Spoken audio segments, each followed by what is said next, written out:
Hello friends, welcome to GK study. तो आज की इस वीडियो में हम बात करेंगे एचएस की क्लास सेकंड के बारे में। इससे पहले मैं एक क्लास ऑलरेडी बना चुका हूं। अगर आपने अभी तक नहीं देखी है तो आप प्लेलिस्ट में जाकर जो है उसको चेकआउट कीजिएगा। उसमें हमने मिक्स क्वेश्चन को डिस्कस किया था। आज की इस वीडियो में हम सिर्फ एचपी जीके के क्वेश्चंस को जो है वो डिस्कस करेंगे, ठीक है। और डिटेल में मैं कोशिश करूंगा आपको समझाने की कि किस तरीके से कौन सा क्वेश्चन है और क्या क्या डिटेल जो है उसके बारे में आपको मालूम होनी चाहिए, ठीक है। तो चलिए वीडियो को शुरू करते हैं। सबसे पहले यहाँ पर क्वेश्चन है, कमर पर काले रंग का ऊनी रस्सा जिसे डोरा कहा जाता है निम्नलिखित में से किस जनजाति द्वारा उपयोग में लाया जाता है। देखिए, एक चीज याद रखिएगा कि क्वेश्चन किसी भी तरह से घुमा के पूछा जा सकता है। अब क्वेश्चन ये नहीं है, ये तो मैंने खुद से बनाया है, बट इससे रिलेटेड मतलब कि डोरे से रिलेटेड जो है वो क्वेश्चन अलग अलग तरीके से बना के आपसे पूछे जा सकते हैं, ठीक है। तो आपको देखना यह है कि आपको मेन चीज पता हो, ठीक है। क्वेश्चन जिस भी तरीके से आएगा आपको पता लग जाएगा। तो यहाँ पर पूछा गया है कि काले रंग का ऊनी रस्सा होता है जिसे डोरा कहा जाता है और कौन सी जनजाति द्वारा जो है उपयोग किया जाता है। इसका आंसर आई थिंक आप सभी को पता होगा। इसका जो सही आंसर है वो है आपका गद्दी, ठीक है। अब ये क्वेश्चन कैसे आता है, ये क्वेश्चन मैक्सिमम टाइम ये पूछा जाता है कि जो डोरा और चोला होता है, ठीक है, वो कौन सी जनजाति द्वारा उपयोग में लाया जाता है, डोरा एंड चोला। तो ये याद रखिएगा, डोरा और चोला आपका रिलेटेड है गद्दी जनजाति से, ठीक है। अब गद्दी जनजाति से कुछ इंपॉर्टेंट पॉइंट्स हम यहाँ पर डिस्कस कर लेते हैं। वैसे तो बहुत बड़ी है गद्दी जनजाति और इसके ऊपर मैंने सेपरेट वीडियोस बनाई है जनजातियों के ऊपर, उसको एक बार चेकआउट कीजिएगा। बट कुछ इंपॉर्टेंट पॉइंट अगर बात करें संपत्ति से रिलेटेड, जैसे संपत्ति होती है ना, संपत्ति का बंटवारा, जो आपकी मनी वगैरह होती है उसको जो डिस्ट्रीब्यूशन किया जाता है, जब कोई घर का जो बड़ा होता है जिसके नाम संपत्ति होती है वो मर जाता है, तो किस तरीके से जो है वो गद्दी जनजाति में इसको संपत्ति को बांटा जाता है। तो दो तरीकों से यहाँ पर संपत्ति को बांटा जाता है। पहली जो संपत्ति को बंटवारे की जो प्रक्रिया होती है उसको बोला जाता है आपका मुंडाबाद, ठीक है, याद रखिएगा, मुंडाबाद। और दूसरी होती है आपकी चुंडाबाद, ठीक है। अब मुंडाबाद में क्या होता है कि मुंडाबाद में जो भी आपकी प्रॉपर्टी होगी, ठीक है, वो सीधी जाएगी उनके बेटों को, ठीक है, यानी कि जितने भी बेटे हैं उनमें इक्वली डिवाइड हो जाएगी मुंडाबाद में। चुंडाबाद में क्या होता है कि अगर एक आदमी की दो से ज्यादा पत्नियां या दो पत्नियां हैं तो पहले पत्नियों में डिवाइड होती है, यानी कि पत्नी के नाम होती है प्रॉपर्टी, और पत्नियों के मरने के बाद जो है वो बेटों के नाम होती है, ठीक है। तो ये जो है संपत्ति का बंटवारा मुंडाबाद और चुंडाबाद, ये किस में होता है, ये आपका गद्दी जनजाति में होता है, अगर क्वेश्चन आपसे कभी पूछ लिया जाता है, ठीक है। उसके बाद अगर बात करें विवाह के बारे में, विवाह के प्रकार के बारे में कि किस तरीके की शादियां होती है, तो सबसे पहला होता है आपका धर्मपूर्ण। धर्मपूर्ण किस तरह का विवाह हो गया, एक कन्यादान टाइप का विवाह, ठीक है, जिसमें कन्यादान किया जाता है, उस टाइप के विवाह को क्या बोला जाता है, आपका धर्मपूर्ण बोला जाता है। दूसरा होता है आपका बट्टा सट्टा, ठीक है, ये आपने सुना होगा। बट्टा सट्टा का मतलब होता है कि लड़के की बहन की शादी उसकी पत्नी के भाई से, ठीक है, धर्मपूर्ण बट्टा सट्टा। उसके बाद एक गुडानी विवाह होता है। गुडानी विवाह का मतलब होता है कि विधवा भाई, अगर कोई मान लीजिए एक पर्सन है, उसकी पत्नी है, ठीक है, तो पर्सन मर गया और उसकी पत्नी जो है विधवा हो गई, तो उसी पर्सन के भाई के साथ जो है उसकी शादी करवाई जाएगी, तो ये गुडानी विवाह होगा, ठीक है। कामश होता है एक, ठीक है, कामश होता है घर ज्वाई, आपको घर ज्वाई बनकर रहना पड़ता है, ठीक है। अब मुझे नहीं पता कि अभी ये चीजें जो है वो आपकी फॉलो होती हैं कि नहीं होती है। हमारा मेन मोटिव है कि एग्जाम के पॉइंट ऑफ व्यू से जो बुक्स में होता है उसको रीड करना, क्योंकि एग्जाम में वही पूछा जाता है। तो अभी फिलहाल के लिए प्रेजेंट टाइम पे ये चीजें होती हैं कि नहीं होती है, इसके बारे में ज्यादा मुझे नहीं पता है, ठीक है। अगर किसको पता है तो वो कमेंट करके बता सकता है, ठीक है। तो ये चीज जो है वो आप याद रखिएगा, ये मतलब कि शादी के प्रकार होते हैं, ठीक है। बाकी और भी बहुत सारी चीजें हैं जो आप गद्दी जनजाति के बारे में पढ़ सकते हो, बट उसके लिए आपको जो है वो डिटेल में जाना पड़ेगा। तो ये आई थिंक आपको क्लियर हो गया होगा इतनी चीजें। अगले क्वेश्चन की बात करते हैं, बट उससे पहले जीके स्टडी ऐप पर जो है वो आप ई बुक ले सकते हो, नोट्स इंडियन पॉलिटी के, जो कि बहुत इंपॉर्टेंट है। तो इस तरीके से जो है वो आपको पूरे 20 चैप्टर मिलेंगे और पहला चैप्टर जो है वो ओपन है, आप देखिएगा, उसको पढ़िएगा, आपको कैसे लगते हैं, उसके बाद जो है वो आप परचेज कर सकते हो। 50% ऑफ चला है अभी 2 डेज तक, सिर्फ आपके पास 2 दिन है अगर आप परचेज करना चाहते हो। आपको देखिए बुक्स जो पड़ती है वो 600 रुपए की पड़ती है, ठीक है, और आपको बिल्कुल 50% डिस्काउंट पर जो है वो 350 के आसपास जो है वो आपको ये नोट्स मिल रहे हैं।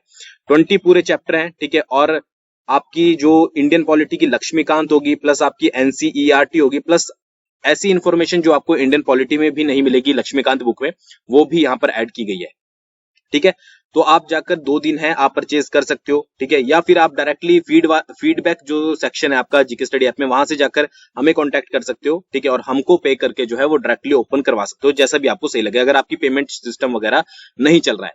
एक चीज याद रखिएगा, अगर आपने 30 मान लीजिए आप कोई पीडीएफ 30 रुपीज की खरीद लेते हो तो आपको जो है ये ऑफर आपका बिल्कुल समाप्त हो जाएगा, फिर आपको 30 रुपीज करके करनी पड़ेगी। बट उसका भी एक सोल्यूशन है, अगर आपने अभी गलती से परचेज कर लिया है तो आप फीडबैक वाले सेक्शन में जाकर हमसे कॉन्टैक्ट कर सकते हो, आपको उसमें पड़ जाएगा। ठीक है, तो ये देख लीजिएगा कि अगर आपको इंटरेस्ट है तो 2 दिन है आपके पास, उसके बाद प्राइस जो है वो बढ़ जाएगा, फिर मत बोलिएगा कि आप ऑफर दोबारा लेकर आओ।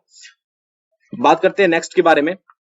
यंगलक निम्नलिखित में से हिमाचल की किस जनजाति द्वारा उपयोग किया जाता है? ठीक है, यंगलक के बारे में पूछा गया है यहाँ पर। सबसे पहले आपको ये पता होना चाहिए कि यंगलक होता क्या है। ठीक है, यंगलक की बात करें तो एक टाइप की आपकी गर्म ऊनी शॉल होती है। ठीक है, शॉल का एक टाइप है गर्म ऊनी शॉल का, जिसको यंगलक बोला जाता है, और ये उपयोग किया जाता है आपका किन्नर जनजाति के द्वारा। ठीक है, याद रखिएगा यंगलक। यंगलक के अलावा यूज होता है आपका छुबा। छुबा क्या होता है? छुबा होते हैं आपका एक लंबा कोट, लंबा कोट, लंबा टाइप का कोट, उसको बोला जाता है छुबा किन्नर जनजाति में। एक होती है आपकी थेपांग। थेपांग क्या होती है? आपकी एक टाइप की टोपी। ठीक है, तो ये तीनों चीजें आपको पता होनी चाहिए, पूछी जाती है। यंगलक क्या हो गया? गर्म ऊनी शॉल, किसके द्वारा यूज किया जाता है? किन्नर जनजाति के द्वारा। छुबा क्या हो गया? लंबा कोट, इन्हीं के द्वारा यूज किया जाता है। थेपांग क्या होगी? किन्नौरी टोपी। ठीक है, जो कि किन्नर जनजाति के द्वारा यूज की जाती है। तो ये चीजें याद रखिएगा। अब देखिए विवाह के बारे में भी बात कर लेते हैं कि किन्नर जनजाति में विवाह किस किस टाइप के होते हैं। ठीक है, तो जनेटांग और आपका जनेकांग, ये 2 टाइप के विवाह जो हैं वो आपके किन्नर जनजाति में होते हैं, डायरेक्टली याद रखिएगा नाम से। और तलाक की जो रस्में होती हैं, ठीक है, या तलाक जो होते हैं टाइप होते हैं, उनको बोला जाता है आपका थाग चोचा। ठीक है, और या फिर शिंग ताग ताग। तो ये नाम याद रखिएगा, ये डायरेक्टली पूछे जाते हैं। या तो आपसे डायरेक्टली पूछे जाएगा कि भाई थाग चोचा क्या है, एक विवाह है, एक तलाक है, या मुंडन है। ठीक है, किस टाइप का ये जो है वो चीज है। ठीक है, तो आपको पता होना चाहिए कि तलाक भी है और किस जनजाति से रिलेटेड है वो भी आपको पता होना चाहिए। तो आई होप ये चीजें आपको क्लियर हो गई होंगी। अगले क्वेश्चन की तरफ बढ़ते हैं। निम्नलिखित में से कौन सा लोक नृत्य कुल्लू जिले का नहीं है? यहां पर पूछा गया है नहीं है कुल्लू जिले का। ठीक है, सबसे पहले कड़थी की बात करें तो कड़थी आपका जो है वो कुल्लू जिले का है, ये आपको पता ही होगा। लालहड़ी भी आपका जो है वो कुल्लू जिले का है। धरवेणी भी जो है वो आपका कुल्लू जिले का है। शाबू, शाबू की अगर बात की जाए तो शाबू आपका जो है वो लाहौल एंड स्पीति का है। ठीक है, तो इसका जो सही आंसर होगा वो 4th होगा। लाहौल और स्पीति के और की बात करें तो कायड़, ठीक है, ये भी आपका लाहौल स्पीति का है। बुद्देन भी जो है वो आपका लाहौल स्पीति का है। ठीक है, और फिर ये आपका शांद भी जो है वो लाहौल स्पीति का है। तो ये आपके शाबू, कायड़, बुद्देन और शांद लाहौल स्पीति के हैं। और इसके अलावा भी कुछ ऐसे लोक नृत्य हैं जो कि लाहौल स्पीति और किन्नौर में कॉम्बिनेशन रूप में मनाए जाते हैं। ठीक है, बट मैंने यहाँ पर बात की है जो सिर्फ लाहौल स्पीति में मनाए जाते हैं। बाकी कड़थी, लालहड़ी, धरवेणी, ठीक है, उसके बाद आपका रुंझका हो गया। ठीक है, स्वांग टोगी हो गया, स्वांग टेगी, कई बार टोगी लिखा होता है, कई बार टेगी लिखा होता है। ठीक है, उसके बाद आपका द्रोड़ी हो गया और खड़ियातर हो गया आपका। तो ये सारे जो आपके लोक नृत्य हैं, ठीक है, वो कहाँ के हैं? वो आपके कुल्लू के हैं। ठीक है, बाकी ये तो इंपॉर्टेंट ही है, इनको आप याद रखिएगा। आई थिंक क्लियर होगा, ये चीज आपको पता होगी। अगले क्वेश्चन की बात करते हैं। देखिए ये क्वेश्चन जो है वो आपका एचएस प्रीवियस ईयर में पूछा गया है। ठीक है, प्रीवियस ईयर का मतलब ये नहीं है कि पिछले साल जो पेपर हुआ था, मतलब जो भी 10 साल के पेपर हुए हैं उनका में ये कहीं ना कहीं क्वेश्चन पूछा गया है। सिंह नृत्य नाटिका हिमाचल प्रदेश के किस जिले से संबंधित है? तो इसके बारे में डिटेल में नहीं बात करेंगे, मैं बीच बीच में ऐसे क्वेश्चन आपके लिए लेकर आऊंगा 10 ईयर के, ताकि आपकी अच्छे से रिवीजन हो जाए। तो इसका जो सही आंसर है वो है आपका रोहड़ू जुब्बल। ये सिर्फ आपको डायरेक्टली याद रखना है कि सिंह नृत्य नाटिका जो है वो रोहड़ू जुब्बल में सेलिब्रेट होती है। अगले क्वेश्चन की बात करते हैं। ये भी आपका प्रीवियस ईयर में पूछा गया है कि राजा गद्दन प्रेम गीत किस राजा द्वारा नोखू गद्दन से प्रणय याचना को चित्रित करता है? तो ये नोखू गद्दन वाला बहुत बार क्वेश्चन पूछा गया है और इसका जो सही आंसर है वो है आपका कांगड़ा के संसार चंद। ठीक है, तो नोखू गद्दन का संबंध किससे है? कांगड़ा के राजा संसार चंद से। ये क्वेश्चन प्रीवियस में जो है वो पूछा गया है, तो ये चीज याद रखिएगा। अगले क्वेश्चन की बात करते हैं। कितनी रियासतों को मिलाकर हिमाचल प्रदेश के जिले महासू का गठन किया गया था? ठीक है, देखिए जब हिमाचल प्रदेश का गठन हुआ था, कब हुआ था? 15 अप्रैल 1948 को। उस समय हिमाचल प्रदेश में कितने जिले थे? टोटल आपके 4 जिले थे। 4 जिले कौन कौन से थे? एक था आपका महासू, दूसरा था आपका सिरमौर, तीसरा था आपका चंबा और चौथा था आपका मंडी। ठीक है, मंडी। तो ये जिले थे। अब यहाँ पर पूछा गया है कि महासू को, मतलब महासू सबसे बड़ा जिला माना जाता था, तो महासू को जो है वो कितनी रियासतों को मिलाकर बनाया गया था? तो इसका जो सही आंसर है वो है आपका 26 रियासतों। ठीक है, 26 रियासतों को मिलाकर जो है वो 11 तहसीलों की स्थापना की गई थी। तो महासू में उस समय जो थी वो 11 तहसीलें थी, सिरमौर में आपकी जो है वो 4 तहसीलें थी, चंबा में आपकी 3 तहसीलें थी और मंडी में जो थी वो आपकी 6 तहसीलें थी। उसके साथ साथ जो है 2 उप तहसीलें भी थी। ठीक है, और उप तहसील एक बार चेक कर लीजिएगा कि चंबा में थी कि मंडी में थी, ये थोड़ा कंफ्यूजिंग सा। ठीक है, बाकी ये याद रखिएगा 11, 4, 3, 6। और उसके बाद 24 जो है वो टोटल आपकी तहसीलें थी जब हिमाचल प्रदेश का गठन हुआ था। और महासू जिले को बनाया गया था 26 रियासतों को मिलाकर। ठीक है, ये भी कई बार पूछ लिया जाता है कि इनमें से कौन सा जो था वो सबसे पहला जिला बना था। तो याद रखिएगा सबसे पहले जिले महासू, सिरमौर, चंबा और मंडी बने थे। अगर आपके पास शिमला, किन्नौर, लाहौल स्पीति और फिर चंबा में से ऑप्शन आता है कि सबसे पहला कौन सा बना था, तो चंबा आप आंसर जो है वो उसका लगाओगे। ठीक है, आई थिंक क्लियर हो गया होगा। अगले क्वेश्चन की तरफ बढ़ते हैं। निम्नलिखित में से बिलासपुर के किस राजा ने सरहिंद के मुगल वायसराय के प्रभाव में आकर इस्लाम धर्म को अपनाया था? ये क्वेश्चन मैंने पहले भी करवाया है, अगर आपको याद होगा, अगर आप जीके स्टडी को डेली फॉलो करते हो। और किसी के पास अगर वीडियो की नोटिफिकेशन नहीं जाती है तो टेलीग्राम पर जो है वो ऑफिशियल जीके स्टडी सर्च कीजिए। ठीक है, आपको जो है वो जैसा इस चैनल का लोगो है वैसा ही सेम मिल जाएगा, और उसको जो है ज्वाइन कर लीजिएगा, आपके पास नोटिफिकेशन जो है सबसे पहले आ जाएगी। तो किसने जो है वो मुगल वायसराय के प्रभाव में आकर इस्लाम धर्म को अपनाया था? वो था आपका महान ज्ञानचंद। ठीक है, ज्ञानचंद था। अब ज्ञानचंद के बारे में बहुत सारी चीजें हैं। ठीक है, सबसे पहले तो इस्लाम धर्म को अपनाया था, ये आपको पता लग गया होगा। दूसरा क्या है कि अकबर का समकालीन कौन था? वो था आपका ज्ञानचंद। ठीक है, बिलासपुर का राजा अकबर का समकालीन कौन सा था? वो था आपका ज्ञानचंद। फिर क्या था कि इसके समय में क्या हुआ कि रियासतें जो है, मतलब कि आपकी जो बिलासपुर रियासत थी या कहलूर रियासत थी, वो मुगलों के अधीन आ गई थी। ठीक है, ये चीज याद रखिएगा। एक एक क्वेश्चन, एक एक पॉइंट जो है वो अलग अलग क्वेश्चन बनाता है। ठीक है, कैसे वो मैं आपको बताऊंगा। और फिर आता है आपका कि इसका अगर मकबरा पूछा जाता है तो इसका मकबरा जो है वो कीरतपुर पंजाब में है। ठीक है, पंजाब में। अब देखिए ज्ञानचंद से क्वेश्चन किस तरीके से बनेंगे। सबसे पहला तो यही है कि किसने मुगल वायसराय के प्रभाव में आकर इस्लाम धर्म को अपनाया था बिलासपुर के राजा? वो था आपका ज्ञानचंद। दूसरा हो जाएगा कि बिलासपुर का कौन सा राजा जो था वो अकबर का समकालीन था? आपका होगा ज्ञानचंद। तीसरा क्वेश्चन बनेगा कि कौन सा बिलासपुर का राजा था जिसके समय जो रियासत थी वो मुगलों के अधीन आ गई थी? आपका आंसर होगा ज्ञानचंद। और चौथा आएगा कि किस राजा का मकबरा जो है बिलासपुर के वो कीरतपुर पंजाब में है? वो है आपका ज्ञानचंद। या फिर ये आएगा कि ज्ञानचंद का मकबरा कहां पर है? ठीक है, तो ये चीजें, इतने क्वेश्चन 4-5 क्वेश्चन बनते हैं, वो आपको याद रखने हैं। ठीक है, तो नीचे की तरफ बीकचंद महाराज हैं। ठीक है, इनके बारे में भी बात कर लेते हैं। बीकचंद ने क्या किया था, इनके बारे में एक इंपॉर्टेंट पॉइंट याद रखिएगा कि नैना देवी से राजधानी जो है वो आपकी सुनहानी बदली थी। ठीक है, ट्रांसफर करी थी नैना देवी से या कोट कहलूर से सुनहानी। ठीक है, तो ये चीज याद रखिएगा।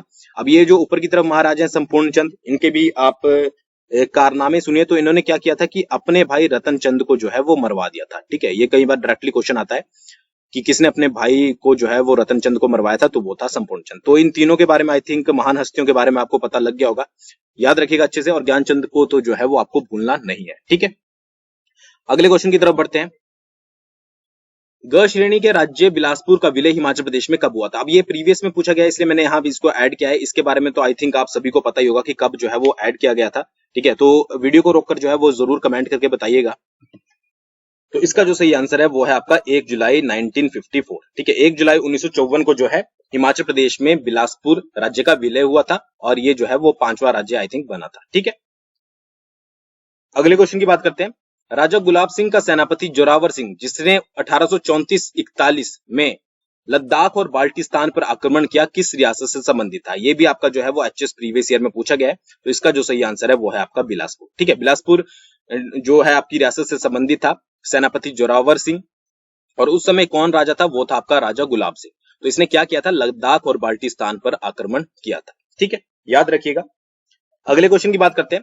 देवी कोठी और पांगी के शिलालेख में निम्नलिखित में से किस राजा को महाराजा धीराज लिखा हुआ था? ठीक है, ये बताना है आपको। तो इसका जो सही आंसर है वो, आपने ये क्वेश्चन आई थिंक बहुत बार पढ़ा होगा, इसका जो सही आंसर है वो है आपका ललित वर्मन। ठीक है, ललित वर्मन को जो है वो आपका महाराजा धीराज लिखा हुआ है। अब ऊपर की तरफ जो भाई साहब है विजय वर्मन, इनके बारे में अगर बात करें तो 1191 और 1192 में मोहम्मद गौरी ने आक्रमण किए थे। तो उन्हीं आक्रमणों का फायदा उठाकर क्या किया था इन्होंने? कश्मीर और लद्दाख पर जो है, बहुत से हिस्सों पर कश्मीर और लद्दाख के अपना मतलब कि शासन जमा लिया था। तो ये चीज आपको पता होनी चाहिए। ठीक है, कई बार डायरेक्टली क्वेश्चन आ जाता है कि किसने ये काम किए थे, तो वो किए थे आपके विजय वर्मन ने। ठीक है, मोहम्मद गौरी के आक्रमणों का फायदा उठाकर। अब नीचे की तरफ जो भाई साहब है युगांकर वर्मन, ठीक है, इनकी पत्नी का नाम जो था वो था आपका त्रिभुवन रेखा। ठीक है, त्रिभुवन रेखा जी का नाम आपने सुना होगा। त्रिभुवन रेखा ने क्या किया था? त्रिभुवन रेखा ने जो नरसिंह मंदिर है, ठीक है, नरसिंह मंदिर चंबा में जो नरसिंह मंदिर है आपका, ठीक है, भरमौर में वैसे, उसका निर्माण करवाया था। और युगांकर वर्मन ने क्या किया था? युगांकर वर्मन ने गौरी शंकर मंदिर का निर्माण करवाया था। ठीक है, तो ये दोनों मंदिर पूछे जाते हैं। ठीक है, और आई थिंक आपको ये भी क्लियर हो गए होंगे दोनों। और आज की वीडियो में बस इतना ही। आई होप आपको समझ आया होगा। वीडियो कैसी लगी कमेंट करके जरूर बताइएगा। और 2 दिन आपके पास रिमेनिंग है, इंडियन पॉलिटी के नोट्स आप ज्वाइन कर सकते हैं 50% ऑफ पर, और दूसरों के साथ जरूर शेयर कीजिएगा। Thanks for watching. बहुत जल्दी मिलेंगे नेक्स्ट वीडियो के साथ।